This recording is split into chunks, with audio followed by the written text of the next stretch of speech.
Apresiasi Sastra dari kelompok 15 yang beranggotakan saya sendiri Fitra Jaya Gempawan dan rekan saya yaitu Saya Fahil Putra.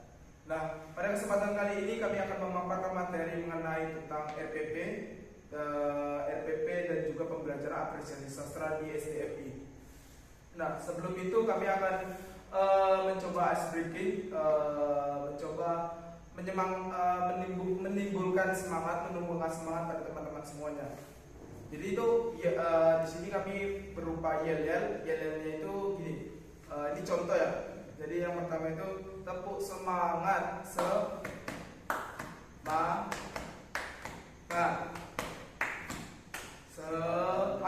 gitu. Oke. Nah, ini contohnya ya. Ini langsung. Itu tadi contoh, ini kita langsung.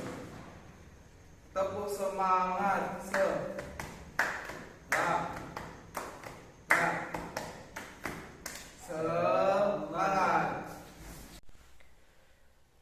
Baik, yang pertama kita membahas tentang apa sih yang dimaksud tentang rencana pelaksanaan pembelajaran. Nah, jadi perencanaan itu berasal dari kata rencana yang berarti itu pengambilan keputusan untuk mencapai sebuah tujuan. Sedangkan untuk pembelajarannya sendiri itu merupakan perangkat peristiwa yang terjadi atau dilakukan oleh guru untuk mengelola fasilitas dan juga sumber belajar yang tersedia agar dapat dimanfaatkan dalam mempelajari sesuatu. Nah, dapat kita simpulkan bahwasannya rencana pelaksanaan pembelajaran itu adalah suatu proses yang merumuskan dan juga menentukan tujuan pembelajaran, strategi, terus teknik, dan juga media agar tujuan pembelajaran itu dapat tercapai. Baik, untuk selanjutnya kita membahas tentang tujuan dan manfaat rencana pelaksanaan pembelajaran atau RPP. Yang pertama itu adalah sebagai landasan pembelajaran siswa. Yang kedua yaitu memberi gambaran kegiatan pembelajaran setiap pertemuan pembelajaran. Dan yang ketiga yaitu mempermudah pendidik dalam melaksanaan pembelajaran. Selanjutnya yaitu tentang prinsip-prinsip rencana pelaksanaan pembelajaran atau RPP. Jadi prinsip-prinsipnya itu terdapat 5. Yang pertama itu ada spesifik, operasional, sistematis, terus berpusat pada potensi perkembangan dan kebutuhan peserta didik dan juga lingkungannya, dan yang kelima ada jangka pendek.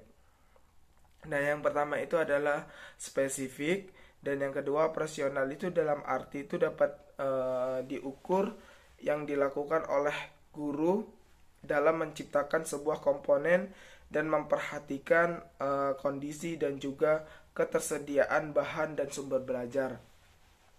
Yang kedua itu bersifat sistematis, yaitu pembelajaran tersebut itu dapat dilakukan secara berurutan sesuai dengan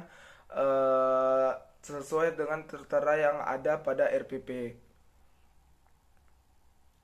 Dan jangka pendek ini dalam arti adalah RPP tersebut itu digunakan dalam satu pertemuan atau maksimalnya itu 2 kali pertemuan. Nah, untuk selanjutnya itu kita membahas tentang langkah-langkah membuat RPP. Jadi langkah-langkah membuat RPP itu yang pertama itu kita itu mengkaji SKL, SKI, KIKD, dan indikator dan silabus untuk mendalami suatu kompetensi serta mengidentifikasi peluang aktivitas pembelajaran. Yang kedua itu kita menentukan identitasnya yang meliputi yang pertama itu adalah satuan pendidikan, yang kedua itu tema, yang ketiga itu ada tingkatan, Dan yang keempat itu kita membahas tentang alokasi waktu. Nah, yang ketiga itu langkah-langkahnya itu kita menuliskan standar kompetensinya. Terus kita menulis KI, lalu KD, dan tujuan, tahapan pencapaian perkembangan yang ada dalam silabus. Nah, yang keempat, kita menguraikan materi pembelajaran. Terus yang kelima itu kita menentukan metode apa yang cocok untuk pembelajaran tersebut.